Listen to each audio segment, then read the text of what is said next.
también es cierto, si bien es cierto, tiene sus matices, también es cierto que hay maneras de poder abordar tanto el interrogatorio como el contrainterrogatorio de una manera más organizada hacia el perito.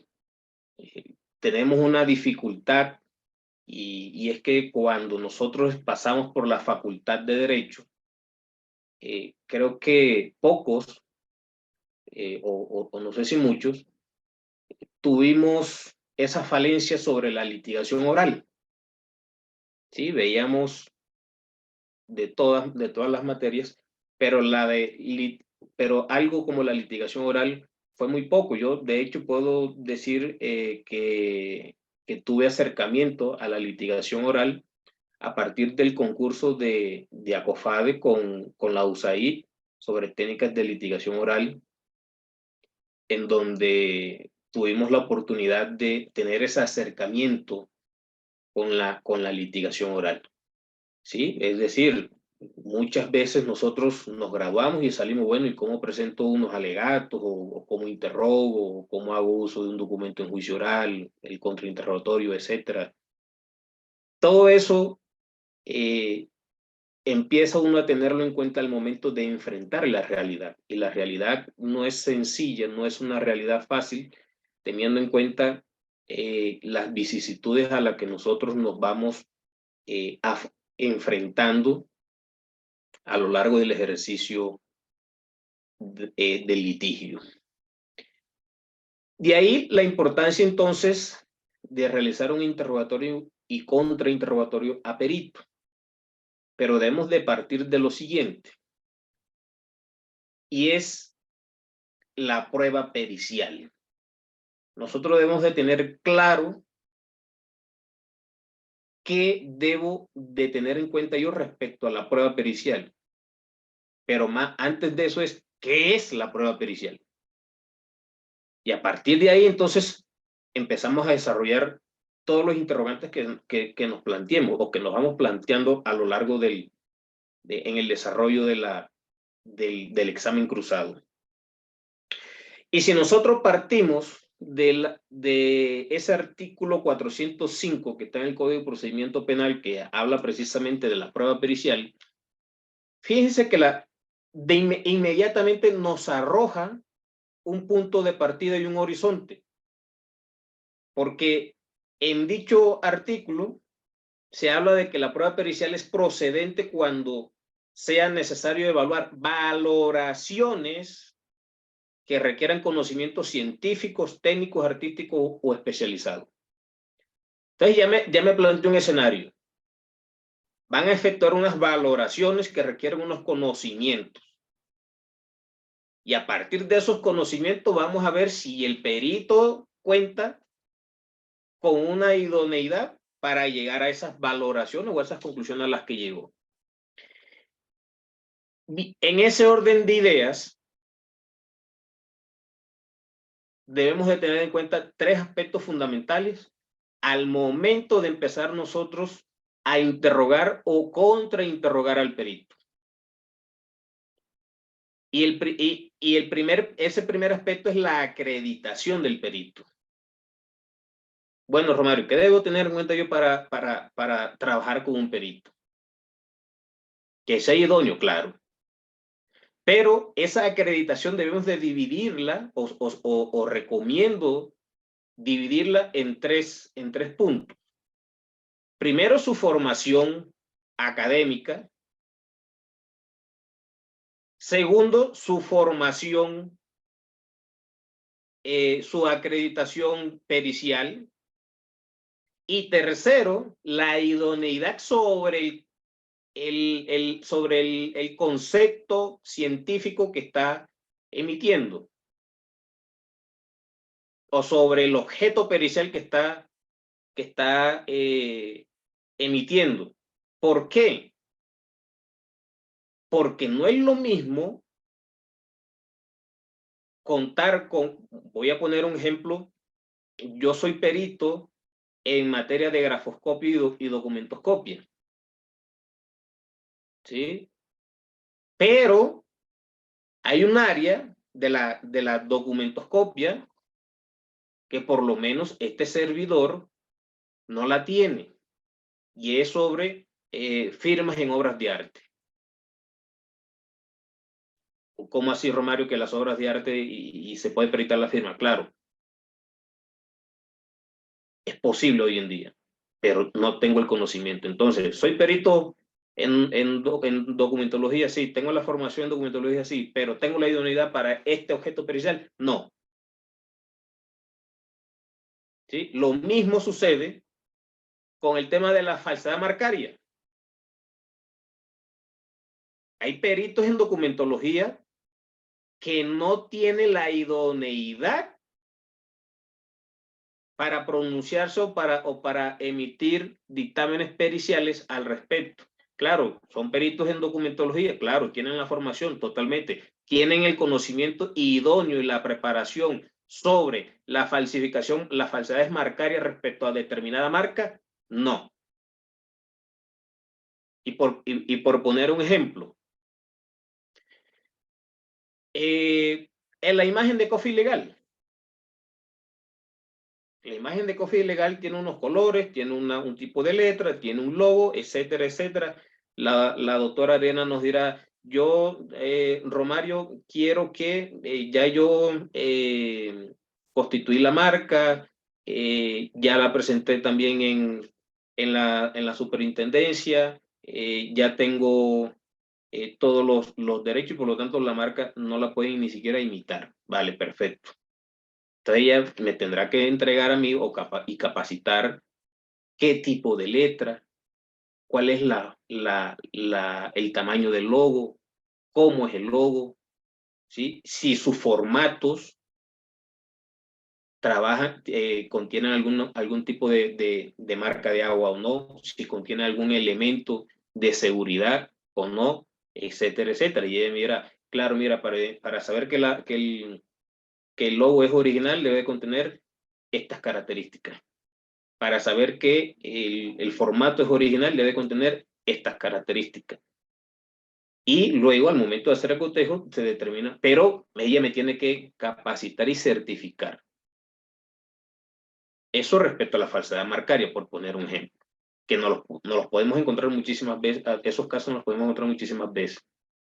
Entonces, vean la importancia de tener presente este punto, porque podemos estar ante un médico forense, sí, es médico, tiene la especialidad forense y todo, pero a lo mejor sobre el punto que está emitiendo un dictamen pericial, no tiene la idoneidad.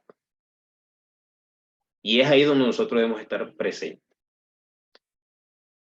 Eso aplica tanto para interrogatorio como para el contrainterrogatorio.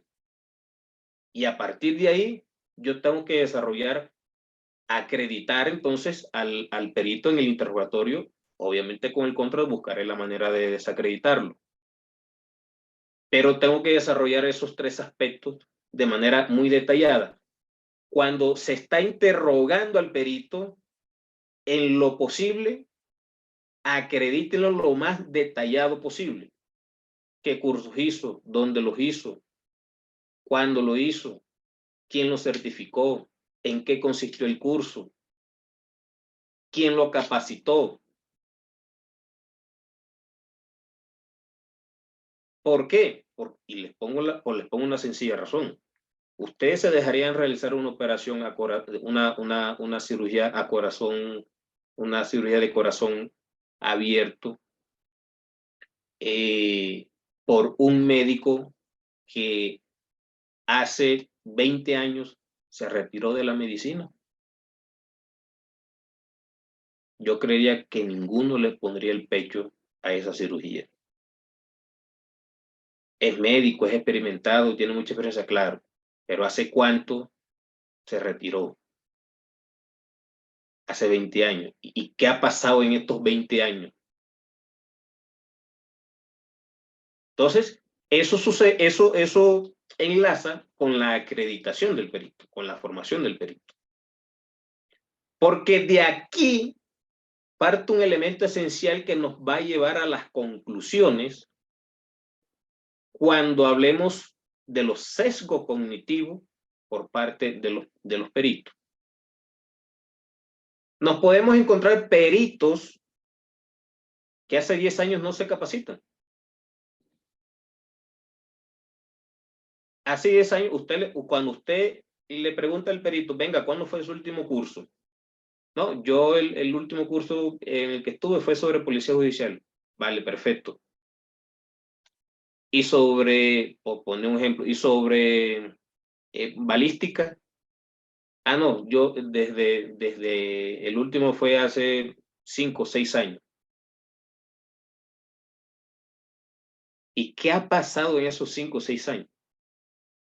Entonces, esto me lleva precisamente a hacer hincapié respecto a la comunidad técnico-científica internacional. Internacional. Pero no nos adelantemos todavía. Entonces, vean ustedes cómo desde ahí podemos ya nosotros tener algo muy puntual, y es: toda prueba pericial proviene del factor humano y por lo tanto alguna falencia va a tener, porque los humanos no somos perfectos. Por muy bueno que sea el perito, alguna falencia le vamos a encontrar, porque no somos perfectos. Erramos, nos equivocamos, fallamos, se nos olvidó algo, no tuve en cuenta algo. Entonces, eso ya me permite a mí desmenuzar tanto el interrogatorio como el contrainterrogatorio del perito. Porque el perito en el interrogatorio yo tengo que fortalecerlo, tengo que acreditarlo de una manera que se trate de blindar cualquier forma o cualquier punto de ataque. Claro, eso lo tengo que trabajar con mi perito. Eso lo tengo que trabajar con mi perito. Y a partir de ahí, entonces empezamos a trabajar ese interrogatorio. ¿Por qué? Porque recordemos que el mismo articulado procesal penal del 417 nos da unas indicaciones para interrogar al perito.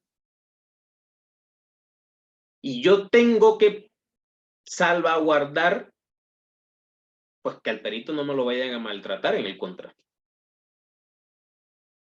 Así como estamos pendientes en el contra de objeciones y demás, yo en el interrogatorio tengo que tratar de salvaguardar que en el contra no vaya a ser lo más fuerte posible. Eso es lo que yo tengo que tratar de evitar.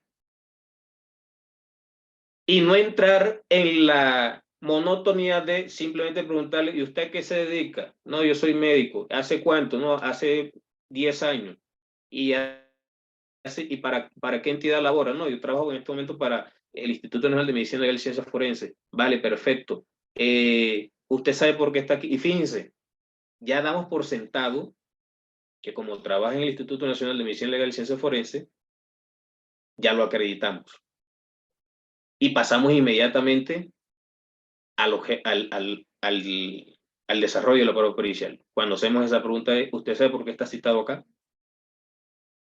Empezando que yo no soy partidario de esa pregunta porque, vamos, a jugar fútbol no vino. Y a él ya le llegó una citación donde le notificaban que tenía que realizar una sustentación bajo un número de radicado, un número de procesos, etc. ¿Sí? Entonces, dejamos de lado porque es una costumbre, y cuando digo que es una costumbre es porque uno lo ve, dejamos de lado desarrollar un poco más esa acreditación.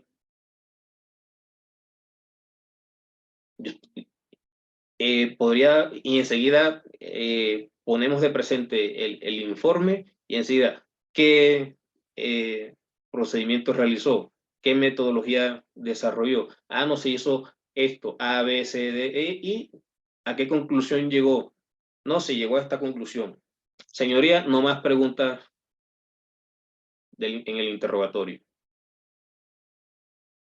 Y dejamos muchas veces un boquete abierto para el contra. Entonces el interrogatorio hay que desarrollarlo, fortalecerlo y acreditarlo en su integridad a partir de los 8 numerales que tiene el 417, en donde hay que, mire, se puede preguntar sobre los antecedentes teóricos de la ciencia, de la técnica, los principios técnicos científicos, los métodos. Y ojo acá, porque una cosa es la metodología y otra cosa es el método. Y otra cosa muy distinta es el protocolo. Entonces, a tenerlo en cuenta porque una cosa es el método. El método son los pasos. Paso 1, paso 2, paso 3, paso 4. La metodología es como yo enlazo cada uno de esos pasos. ¿A partir de qué? De un procedimiento. Y el protocolo es totalmente distinto. Y se los digo porque me ha pasado como perito. ¿Y qué protocolo usó? Bueno, el protocolo que nosotros usamos es uno que está establecido en el laboratorio. ¿Y está acreditado por quién? Ah, por los que hacemos parte. Porque me está preguntando del protocolo. Pero en esa oportunidad, quien me estaba haciendo el contrainterrogatorio estaba haciendo referencia al método. Entonces miren la importancia de tener claro qué es un método, qué es la metodología, qué es el protocolo y qué es el procedimiento. Eso para tenerlo en cuenta. ¿Por qué? Porque tendemos a confundir. Y claro, luego viene el contra y le pregunta, ¿cuál fue el método que usted utilizó? No, yo utilicé este método. Listo, vale, perfecto. Ahora, ¿cuál fue la metodología que usted utilizó para aplicar ese método? No le entiendo. Sí, usted, ¿el método cuál es? Este. Ahora, ¿cuál es la metodología que realizó para aplicar el método? Y se empieza a ver una fricción, ¿sí? Se empieza a ver una fricción entre el perito y el abogado. Como abogados, no nos metamos a la jaula del perito, porque esto no es de saber. Yo tengo que ubicar falencias para llevarle el conocimiento al juez. Teniendo que se trabaja, la prueba pericial se trabaja a partir de hipótesis. Y en ese orden de ideas es donde yo empiezo a hacer dicho cuestionamiento. Hay una sentencia de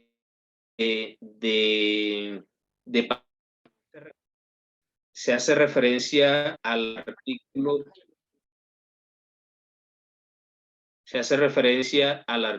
420. El arte lo que nos indica es la apreciación de la prueba pericial. Pero ¿cómo llevo yo un conocimiento al juez para que pueda realizar esa apreciación de la prueba pericial? Tengo que acreditar muy bien a mi perito en el interrogatorio, de tal manera que en el contrainterrogatorio no tenga ninguna duda para si quiere refutar. La sentencia es la 49.422 del 2017. La SP 2978 del 2017. Y en dicha sentencia, además de hacer énfasis o referencia al artículo 420, la sentencia agregó sobre el que se conceptúa, sobre el conocimiento práctico sobre el que se conceptúa. Es decir, ya me está permitiendo a mí poder ampliar esa acreditación en el interrogatorio y me está permitiendo para el contra poder preguntarle sobre conceptos de la materia. Por eso es normal muchas veces ver contrainterrogatorios donde se le está preguntando al médico qué es esto, qué es esto, qué es esto, para luego para lograr concesiones. ¿Qué es concesiones? Es de cuando nosotros decimos, es decir, estamos de acuerdo en que esto se come así. Sí, claro, sí, vale, perfecto. Y luego de esa concesión se procede a trabajar los capítulos o los temas, como los trabajen, los capítulos o los temas, para buscar desacreditar a partir del mismo concepto que él dio o que el perito dio. Entonces, esta jurisprudencia a mí me permite hacer preguntas conceptuales. Claro, se podrán oponer, pero es que el tema es que no estamos ante un testigo común, sino estamos ante un testigo perito.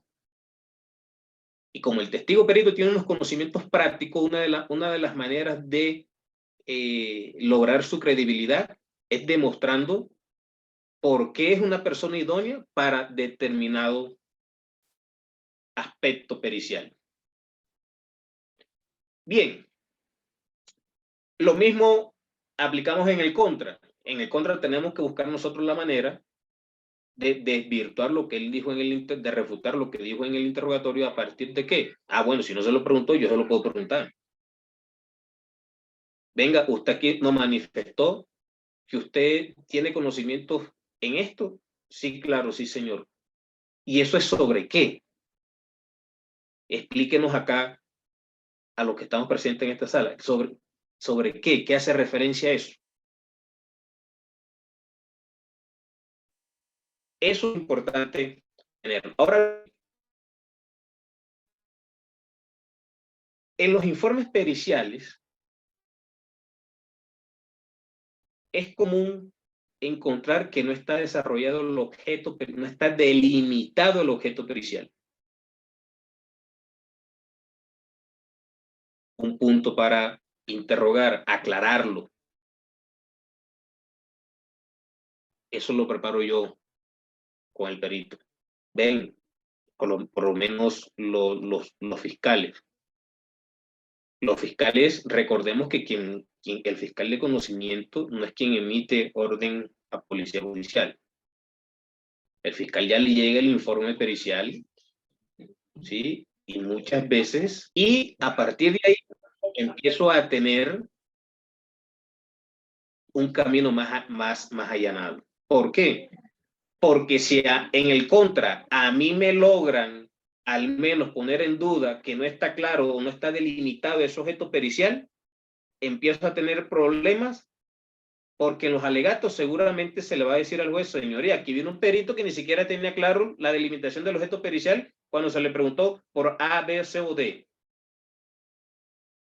que eran 4 objetos periciales relacionados con esa misma solicitud, pero que el perito intuyó que lo que le estaban solicitando era eso, pero es que eso no quedó así demostrado en la solicitud ni en el objeto pericial que transcribió el perito. ¿Ve? Y empieza la prueba pericial a perder fuerza. Entonces, hay que tener mucho cuidado porque hay que tener muy presente el objeto pericial. En el informe, en el dictamen pericial, es muy común encontrarnos con el acápite sobre la aceptación de la comunidad científica internacional. Y siempre la pregunta es, bueno, ¿y cuál es la comunidad científica internacional? Y ojo, porque una cosa es la comunidad científica, otra cosa es la comunidad académica. Entonces, y eso se tiende a confundir. Las comunidades científicas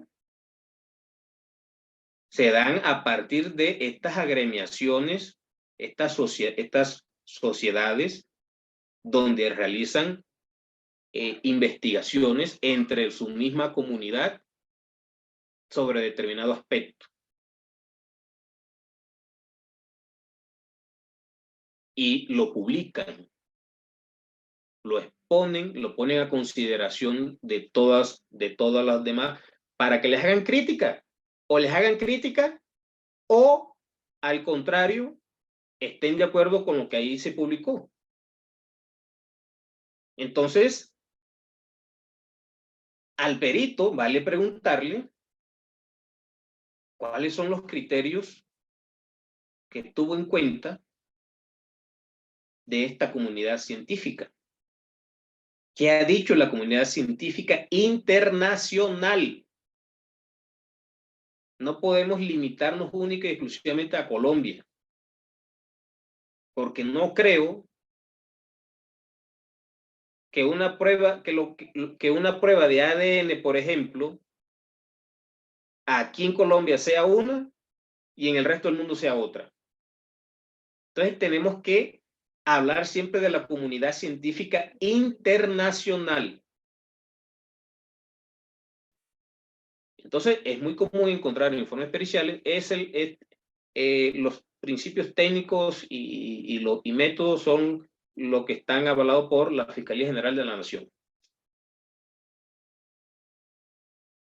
o la Policía Nacional o el Instituto Nacional de Medicina y Ciencias Forenses, etc. Ahora, la pregunta es, ¿dónde fueron expuestos esas investigaciones?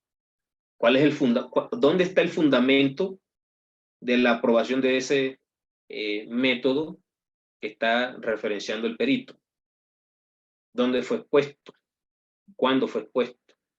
Porque los congresos internacionales, recuerden que se va a eso, a exponer información, conocimiento, investigaciones, para que sea objeto, o bien sea de la crítica, o para refutar eso que se publicó. Y el ejemplo lo tuvimos hace poco con el tema de las vacunas contra el COVID, ¿sí? Donde se hablaba y luego salía y decía, no, eso no se puede por esto, por esto, por esto. Lo mismo sucede acá. Entonces, es importante nosotros explorar y acreditar muy bien ese punto, acreditarlo en el interrogatorio y explorarlo en el contra. Porque es que recuerden que incluso en Estados Unidos se dio un vuelco a muchos procesos, a muchas condenas a partir de la prueba de ADN. Incluso hay un capítulo en el documental de Netflix de Proyecto Inocencia, donde una persona había sido condenada porque se decía que tuvo la víctima, esta víctima había muerto, ¿sí? La mordedura que tuvo la víctima correspondía al molde de la dentadura de él. Claro, lo dijo un famoso odontólogo forense en los Estados Unidos. Luego, el caso es seleccionado por Proyecto de Inocencia, hacen la investigación y se dan cuenta que ni siquiera era de humano. Entonces quedó la pregunta, ¿qué es una mordedura humana?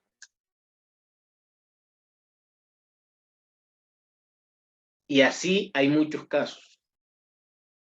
Aquí en Colombia hubo uno muy famoso que fue el caso del almirante Arangovaci, donde se le acusaba por de unos cheques que tenían tráfico, los cheques tienen relación, perdón, con temas de narcotráfico.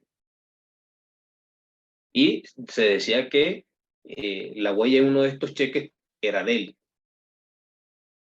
Entonces, claro, muchos peritos, sí, claro, la huella es de él.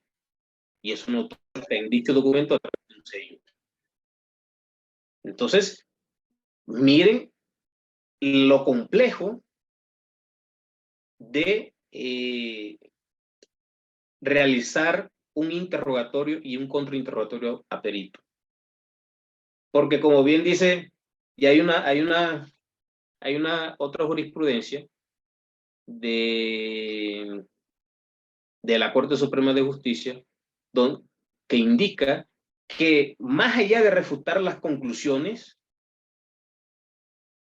yo tengo que refutar el procedimiento, porque el procedimiento fue lo que llegó a esas conclusiones, lo que llevó a esas conclusiones.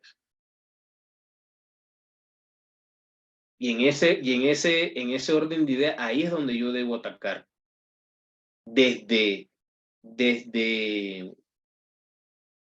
los métodos, pasando por los principios técnicos, científicos, el procedimiento, ¿sí?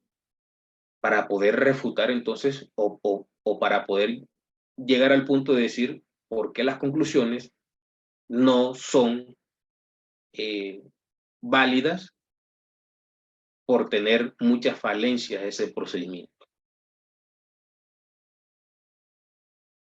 Y ahí es donde yo debo de llegar a ese punto. ¿A partir de qué? Obviamente tengo que irlo llevando. Hay un autor que a mí me gusta, que es Terence McCarthy, de los Estados Unidos, y él en sus libros, él dice que el contrainterrogatorio debe de ser un monólogo, no un diálogo. Un monólogo. Yo le pregunto, usted simplemente se limita a decirme sí o no, y lo voy llevando. ¿Hizo esto? Sí. ¿Usted tuvo en cuenta esto? Sí. ¿Usted tuvo en cuenta esto? Sí. Pero no tuvo en cuenta esto, no. ¿Esto tampoco lo hizo? No, etcétera, etcétera. O es un monólogo. Y él dice que si en el desarrollo de ese contrainterrogatorio no se presentan objeciones y todo porque se ve que hay una conversación, pues el contrainterrogatorio no está logrando el objetivo que usted quiere. Eso lo dice Terence McCarthy, que yo lo comparto, estoy de acuerdo, y en ese orden de ideas uno tiene que tratar de buscar esos puntos débiles. Hay un artículo que es el artículo 422 del Código de Procedimiento Penal, que muchas veces es un saludo a la bandera. ¿Y por qué digo que muchas veces es un saludo a la bandera? Porque en los informes periciales encontramos mucha información que no es posible contrastar, no es posible verificar, no es posible confrontarla. ¿Por qué? Porque lo publicó Romario en el muro de Facebook.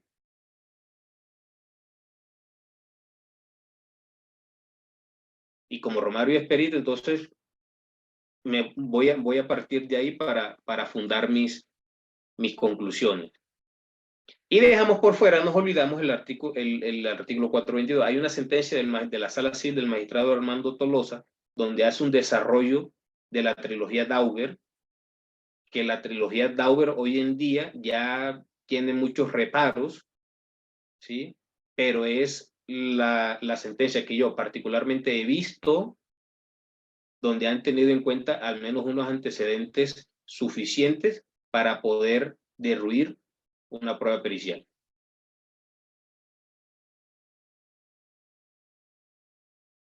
Ese artículo 422 de lo que trata es de la admisibilidad de publicaciones científicas.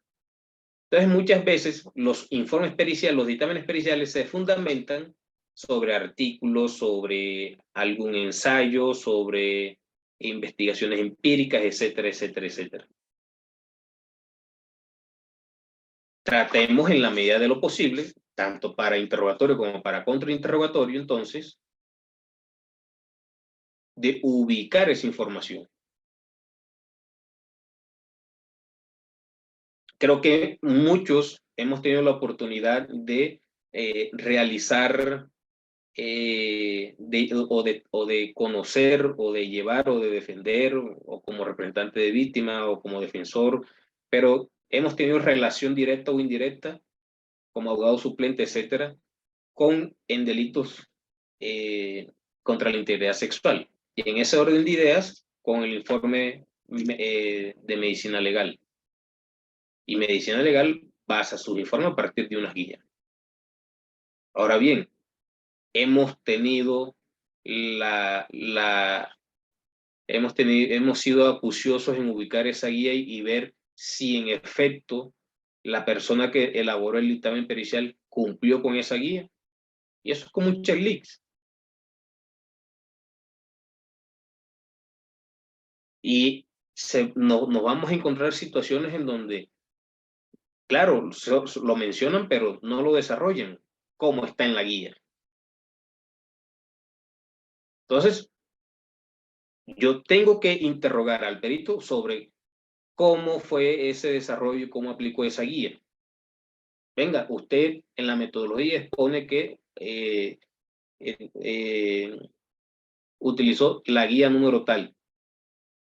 ¿Y cómo lo aplicó? Ah, no, es que en la guía se establecen estos parámetros, se dice esto, se indica esto, nos exigen esto, etcétera, etcétera, etcétera. Y luego en el contra, verificar si en efecto así fue. Oiga, usted tomó en cuenta esto, ta. Pero eso es lo que se conoce como lo que el perito tenía que hacer, era el deber de hacer, pero no lo hizo. Entonces ese deber de hacer no puede quedar ahí en el aire y toca aterrizarlo. ¿Por qué? Porque recuerden que yo tengo que llevarle una información clara y precisa al juez para que haga una valoración posterior de ese informe pericial. Entonces, el informe pericial, el dictamen pericial tiene tantas cosas para detallar, tienen muchas minucias y en ese orden de ideas nosotros debemos de estar lo más atento posible. ¿Por qué? Y ya podemos entrar en ese grueso de acápites del dictamen pericial sobre el desarrollo, el cotejo, el procedimiento y demás, la metodología. ¿A partir de qué? Porque voy a apuntar a desde el interrogatorio a fortalecer esos aspectos. ¿Sí? Pero así como yo debo de fortalecer esos aspectos del interrogatorio, tengo una contraparte que lo que va a buscar es refutar. Entonces tengo que dejar claro, y vale preguntar cuál es la metodología la metodología usada, cuál fue el método usado. Ojo, porque los métodos muchas veces con el pasar del tiempo van quedando obsoletos. Y uno sobre esos métodos debe de indagar. Google, bueno, utilizó tal método, vamos a ver qué nos dice Google. Hay peritos, ¿sí?, que están asociados, agremiados. Elevemos una solicitud. Yo estoy agremiado, por ese perito, yo estoy agremiado en la Sociedad Médica de los Estados Unidos. Entonces elevemos una solicitud a la Sociedad Médica de los Estados Unidos. Yo estoy agremiado, soy miembro del Colegio Colombiano de Psicología. Señora del Colegio Colombiano de Psicología, a través de un derecho de petición, opinión sobre el protocolo SATAP, por poner un ejemplo. Validez. Y eso me va a servir a mí como insumo para poder realizar el contrainterrogatorio. Ahora, si yo tengo la facilidad de poder contar con un perito como apoyo de mesa, perfecto. ¿Para qué? Para que el perito me esté informando, suministrando información a partir de la respuesta que el perito me esté entregando en el examen cruzado. Entonces, así como vamos a preguntar por el método, por la metodología, también debemos preguntar si está basado en datos suficientes. ¿Y cómo sabemos si está basado en datos suficientes ese método y esos procedimientos? Pues a partir de la información que yo estoy teniendo, investigando sobre dicho dictamen pericial que realizó el perito. Tengo que indagar lo que más pueda sobre la materia que se esté practicando en ese momento en el juicio oral. Si la técnica fue probada empíricamente, si la técnica se dio a conocer, dónde se dio a conocer, cómo se dio a conocer, si ha sido sujeta a revisión, y si fue sujeta a revisión, ¿qué pares?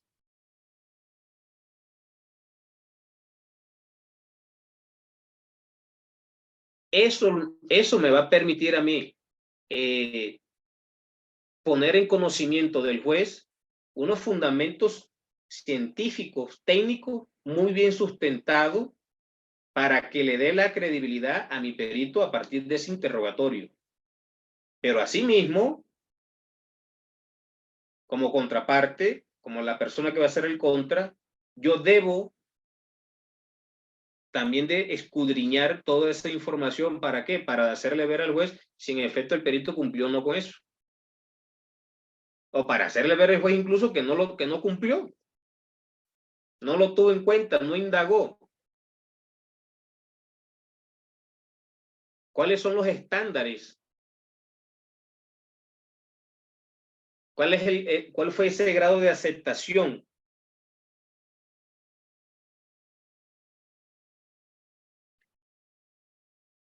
Cuando nosotros empezamos a hacer un contrainterrogatorio a perito,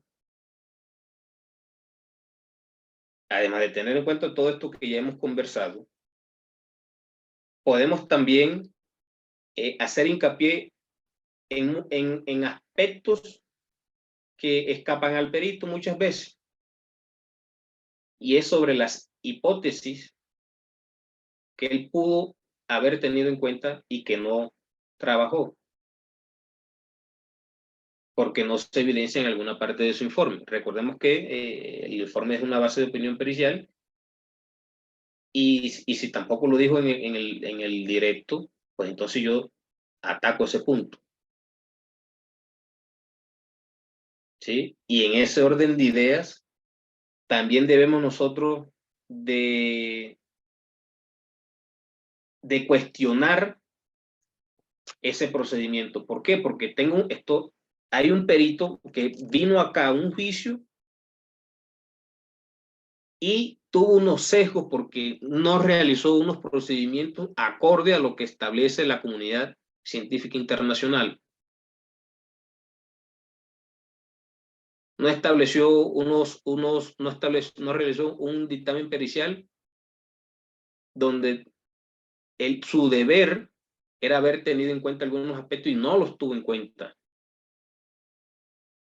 De manera que yo, como abogado, tanto en el interrogatorio como en el contra, debo de, como les decía anteriormente, en el interrogatorio tratar de blindar al perito respecto a esos puntos por los cuales pueden atacar o pueden refutar.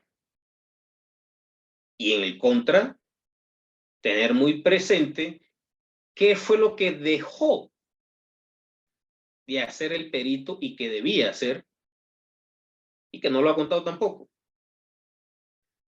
¿Y eso a partir de qué? A partir de un examen de conocimientos.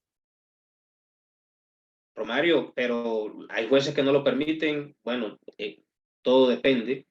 Así como hay jueces que no lo permiten, hay jueces que sí lo permiten.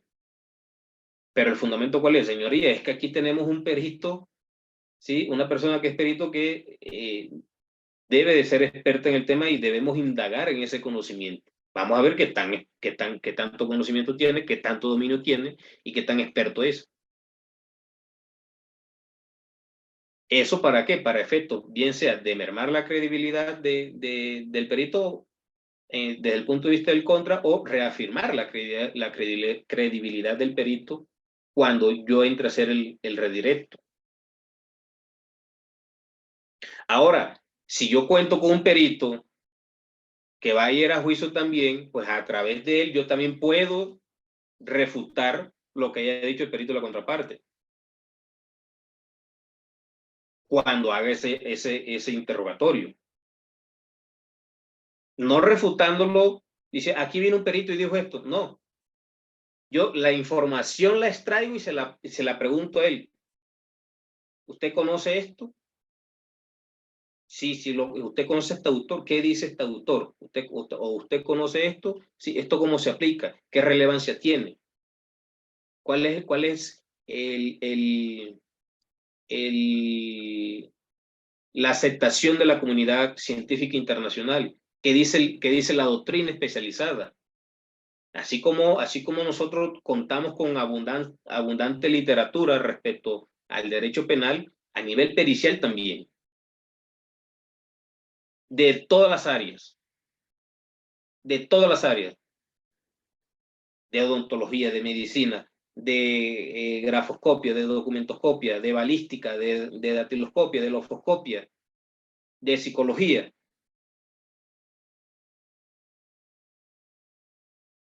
Ahora, ¿qué fue lo que conoció el testigo? Otro punto a tocar, a tratar, tanto en el interrogatorio como en el contrainterrogatorio. Y ante esas conclusiones, ¿qué hipótesis alternativa tuvo en cuenta o no?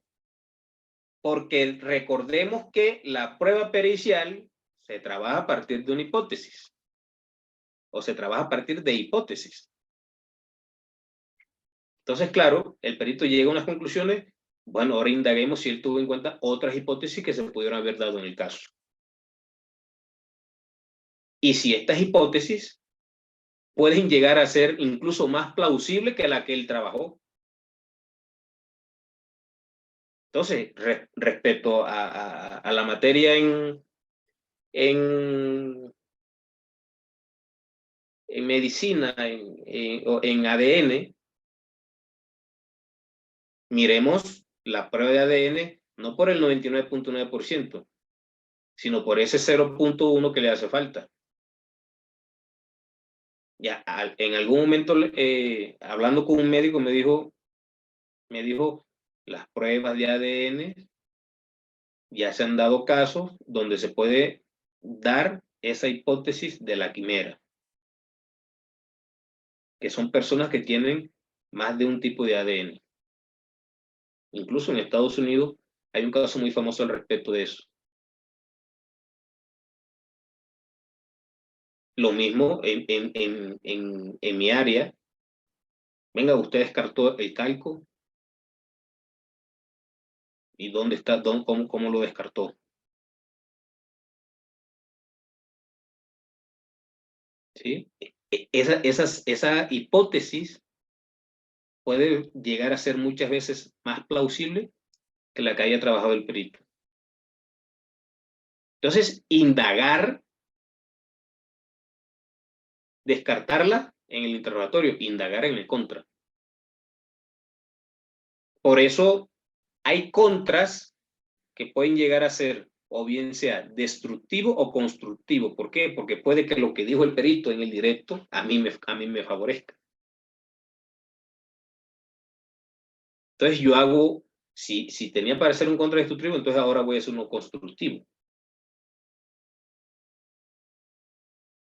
Y cuando yo voy a organizar, a preparar un interrogatorio, debo de tener en cuenta cuáles son los puntos, las fortalezas y las debilidades de ese dictamen pericial.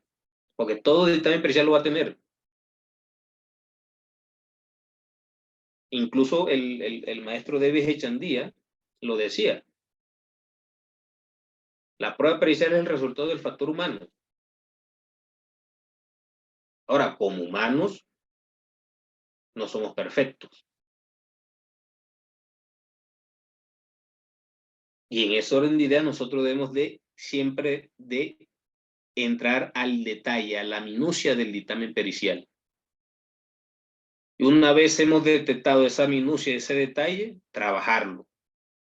Y si el perito, al momento de preparar el interrogatorio, le indica, oiga, esto lo podemos trabajar, esto lo podemos reforzar, pero tengo que reunirme con el perito, tengo que prepararlo.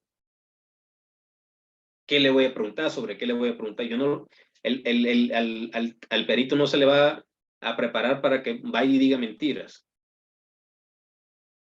Tengo que, en el interrogatorio, exaltarlo, acreditarlo, arroparlo, protegerlo. ¿Protegerlo de qué? Del contra. Y cuando yo estoy haciendo el contra, no es una pelea a ver quién sabe más entre el perito o el abogado. Tengo que hacerle daño sin meterme a la jaula con él. Que si me meto a la jaula con él, obviamente, ¿quién tiene el dominio? ¿Quién tiene el conocimiento? Pues el perito. Entonces yo tengo que abordar el contra a partir de esa minucia, de ese detalle y de esos aspectos que el perito dejó de hacer, que era un deber hacerlo, pero no lo hizo.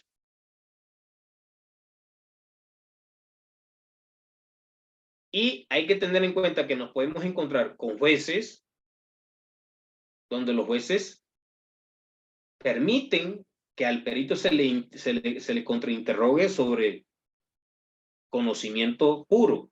Hay jueces que no. Entonces, el alcance del contra acá, si bien es cierto, es viable, recordemos que si el juez dice bueno, partiendo de la objeción, ¿no? Si el juez concede la objeción, nada que hacer. Nos toca buscar la manera de darle vuelta al asunto.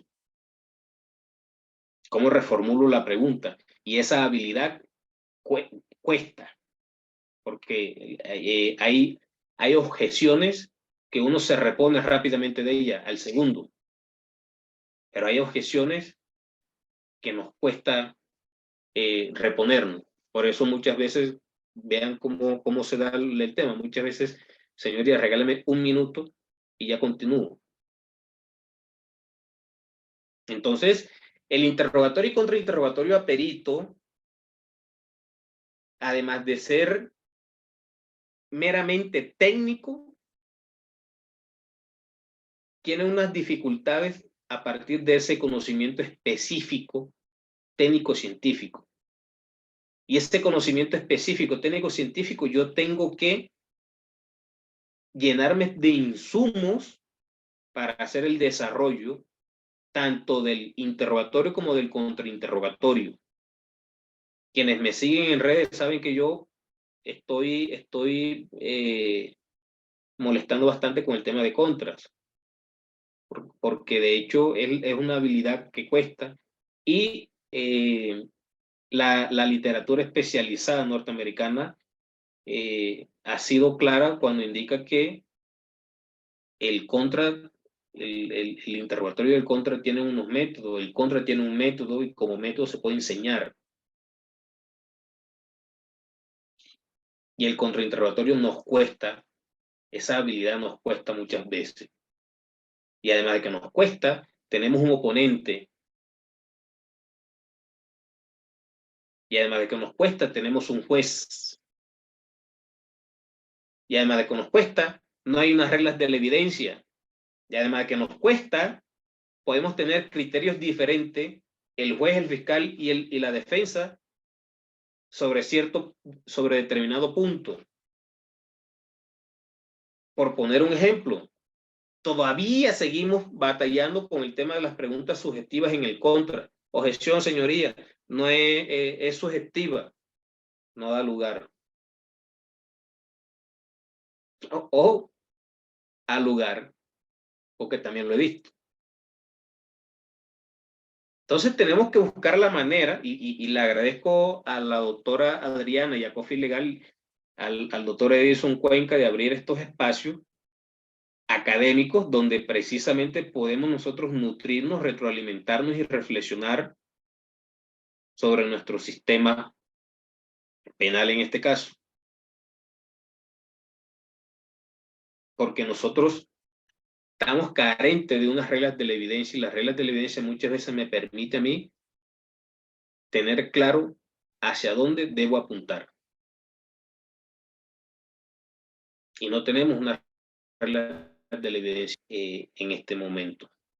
Entonces nos toca a partir de qué? Jurisprudencia, ¿qué ha dicho la jurisprudencia? Por eso les compartí la jurisprudencia, el radicado, donde se indica que yo le puedo preguntar al perito sobre el conocimiento específico de la materia sobre la cual él dictaminó. Y que le pueda hacer preguntas conceptuales, totalmente. Es que eso es lo que me va a permitir a mí tener en cuenta la idoneidad sobre la materia.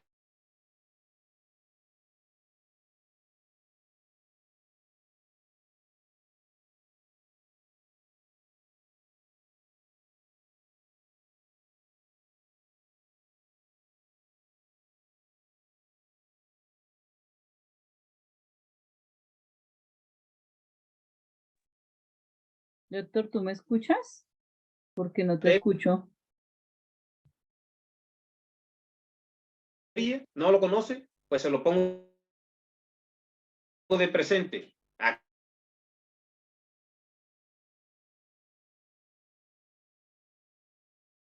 Aquí usted acaba de manifestar, de interrogar y de contrainterrogar un perito. Tenemos nosotros que irla trabajando, moldeando, y en este orden de ideas lograr concesiones que me permitan, tanto en el interrogatorio, acreditar muy bien las bases técnico-científicas, los fundamentos y demás del perito y el por qué llegó a esas conclusiones, y desde el punto de vista del contrainterrogatorio, refutar a partir de ese conocimiento y el por qué ese tuvo falencias en el conocimiento. Además de eso, que la Corte ya ha sido clara cuando de perito se trata sobre la congruencia de su respuesta, la exactitud, la precisión. De hecho, creo que el artículo 420 lo menciona, pero la Corte ha hecho mucho énfasis en eso para la valoración de la prueba pericial. Porque una cosa es que yo hable con seguridad, con convicción, y otra cosa es que yo esté ahí tartamudeando y divagando para tratar de dar una respuesta. Yo entiendo, comprendo muchas veces que como defensores no podemos contar con el apoyo de un perito homólogo al cual yo voy a confrontar. Por poner un ejemplo, si es un psicólogo, entonces muchas veces el cliente no cuenta con los recursos para que me busque un psicólogo. Pero entonces, en la medida de lo posible, pues le toca a uno con San Google, y que San Google nos tire un salvavidas. Ahora, si cuento con esa oportunidad, perfecto, pues preparémonos. Tanto preparemos un contra, y si es un perito de parte, pues preparemos también el interrogatorio. De ahí la importancia que el perito debe conocer también entonces cómo me van a valorar, cómo me van a evaluar y a qué me voy a enfrentar. Sí, yo sé que tengo que ir a sustentar, y sé que me va a preguntar un juez, un fiscal y la defensa y Ministerio Público. Pero, ¿cómo se va a valorar esa prueba pericial? ¿Cómo se va a apreciar esa prueba pericial? Quisiera contarles más, porque esto tiene tanto de largo como de ancho. Quisiera contarles más, pero el tiempo desafortunadamente apremia, y quedo a su entera disposición. Si tienen alguna pregunta o demás, doctora Adriana, mil y mil gracias. Doctor Camargo, muchísimas gracias por la intervención. Gracias. ¿Ahí me escucha, doctor, bien? Sí, ahí ya te escucho. Listo. Doctor, muchísimas gracias por esta gran charla. Me disculpo de antemano por las interrupciones, que eso no faltan las personas que son, pero bueno, ya se No se bloqueó preocupe por por sí. eso.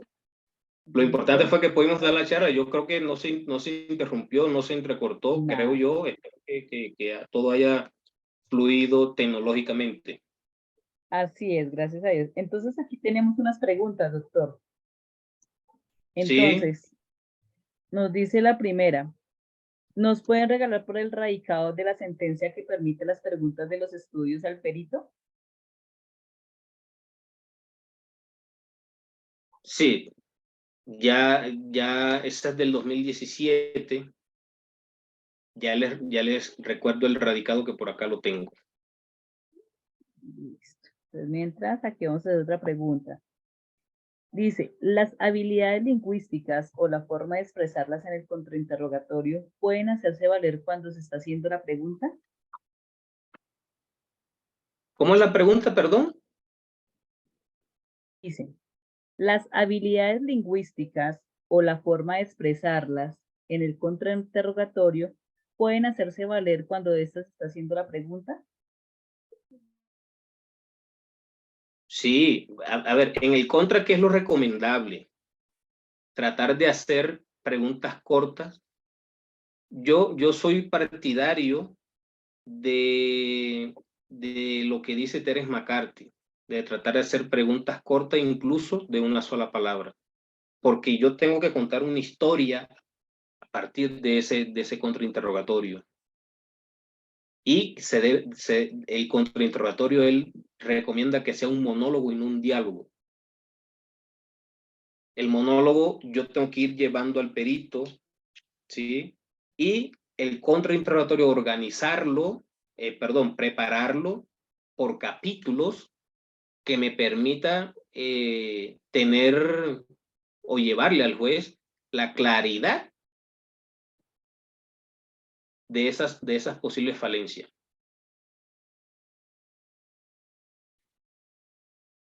Ahora, que hay peritos hábiles para responder totalmente, que vamos a tener dificultades totalmente. No esperemos que nos conteste lo que queramos.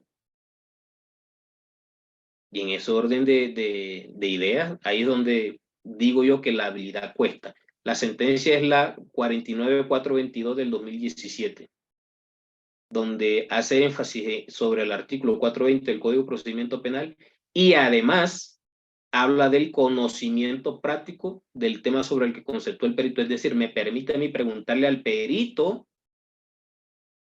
sobre los conocimientos prácticos en la materia que conceptó. Listo, doctor. Muchas gracias. Aquí nos dice, maestro Romario, ¿puedo preguntar al perito de la parte contraria si un grado de especialidad podría ofrecer una opinión más apropiada y quizás distinta? ¿Y cuál especialidad sería? Claro, porque eso hace parte del conocimiento del perito. Y el perito está, yo hasta el momento no he visto un juez, porque recordemos que hay jueces que no sé si por conocimiento, práctica, costumbre, no sé, no tengo la respuesta, pero sobre cuando se trata del conocimiento, yo no he visto todavía el primer juez que conceda una objeción al respecto, cuando se trata de conocimiento sobre la materia que se conceptúa. Entonces, a partir de ese conocimiento, puedo indagar muchas cosas más, pero claro que se puede. Por eso, por Listo. eso lo que decía en la charla, tenemos que tener insumos para poder tener nosotros el sustento. ¿Y a partir de qué? A partir de los autores. ¿Usted conoce tal autor? ¿Usted sabía que tal autor manifiesta esto? Se supone que estamos ante un perito experto. Y si el autor es desreconocido y él no lo conoce, pues bueno, eso ya deja mucho para interpretar. Y una de las maneras de interpretarlo es que decirle a la juez, aquí viene un perito que no tenía conocimiento siquiera de uno de los autores más reconocidos en el área en la que él conceptuó. Es decir, hay un sesgo cognitivo ahí. Porque que no lo conozca no quiere decir que tenga la obligación de aplicar lo que dice dicho autor. Pero pero el conocerlo y saber lo que es lo que manifiesta este autor es totalmente diferente. Ahora, si lo que él manifiesta y yo estoy de acuerdo, yo lo aplico.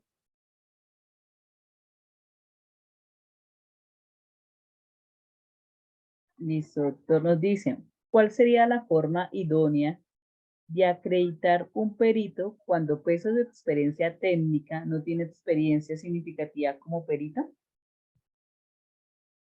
La Corte ha manifestado que no se necesita tener 1000 juicios para que esta persona no pueda ser perito. Si es su primer juicio, pues yo tengo que acreditarlo de la mejor, lo que dice ahorita, detallar los cursos, las capacitaciones.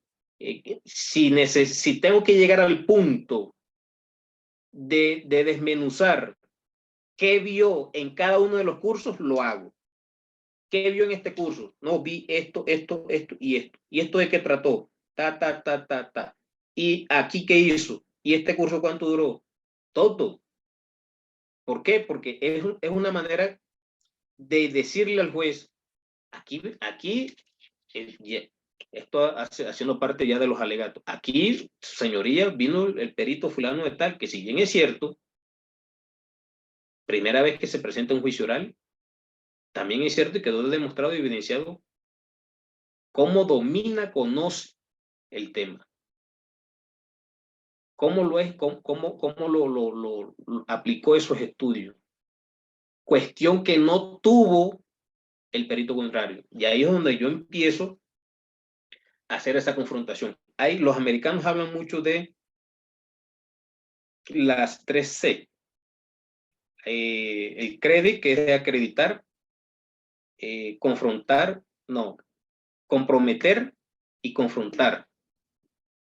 Y en ese orden de ideas, yo lo puedo aplicar, obviamente la confrontación en el contra, pero la acreditación sí la puedo realizar en el interrogatorio. Y esta es una manera de eso. Por eso la importancia de tener en cuenta los 3 factores que mencionábamos al momento de la acreditación del perito. Una cosa es la formación, otra cosa es la experiencia y otra cosa es la idoneidad sobre la materia que conceptúa. Y esos 3 puntos yo puedo detallarlos, desmenuzarlos cada uno. ¿Para qué? Para, además de que le brindo una seguridad a mi perito, le genero confianza, también le estoy llevando al juez una información para que él pueda hacer una valoración indistintamente de si era primera vez o no que se presentaba en un juicio oral.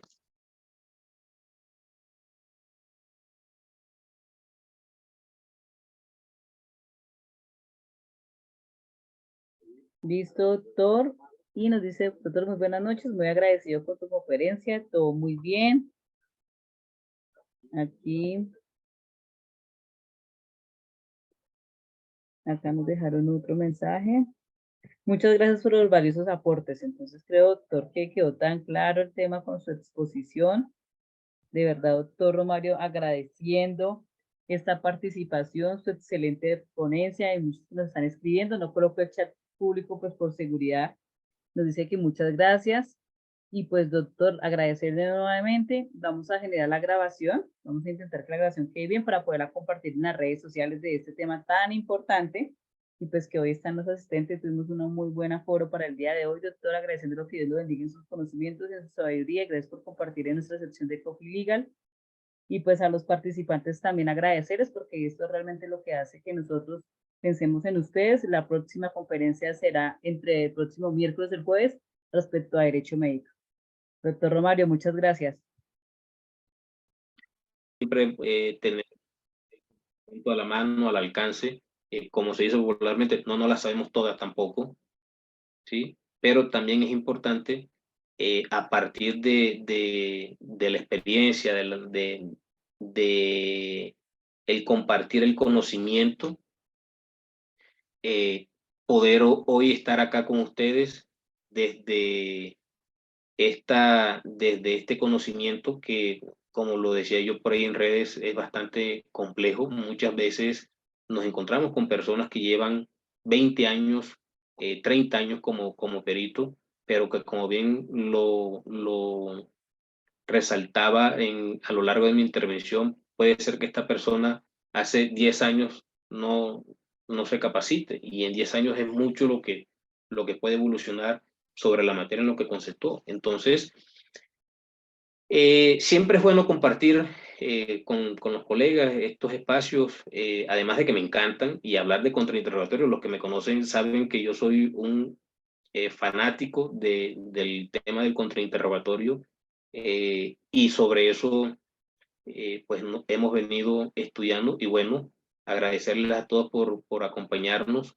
Espero que les haya sido de mucha utilidad, y que en la medida de lo posible se pueda aplicar, porque una cosa es estar acá, decirlo, que se parece fácil, pero al momento de la práctica vamos a tener muchas vicisitudes, porque nos van a agotar, nos van a desconcentrar, podemos perder el hilo, etcétera, y eso obviamente va generando que uno vaya llegando a un tema de la frustración. Por eso yo digo que litigar, hay que tener tolerancia a la frustración, porque no siempre nos salen las cosas como nosotros queremos. Que si se nos dan, vale, perfecto, pero cuando no se nos dan, debemos de tener esa tolerancia. Entonces, espero que lo poquito que aquí conversamos, porque quedó hay muchas cosas que se pueden tocar todavía. Espero que lo poquito que aquí conversamos sea de mucha utilidad para todos, y les envío un fuerte abrazo y una feliz noche. Gracias, doctor. Entonces, con estas palabras pues, damos por terminada nuestra sesión del día de hoy. A todos los participantes, estamos recibiendo solo felicitaciones, doctor. Quedaron muy contentos con la intervención suya y pues dicen muy educativo. Gracias, muchas gracias. Muchas gracias, muchas Buen gracias. material, nos dicen. Muchas gracias. Ahí estamos en redes para que sigamos la conversa. Claro que sí, doctor. Ahí seguiremos en una nueva sección, estaremos nuevamente. Dice felicitaciones al invitado. Muchísimas gracias. Un fuerte abrazo para todos. Bueno, a todos los participantes, que tengan muy buena noche, doctor, y nos veremos nuevamente en nuestro espacio académico, doctor Camargo. Muchas gracias. Claro que sí, con mucho gusto. Nos vemos en una próxima oportunidad. Gracias, doctor. Feliz noche para todos. Igualmente.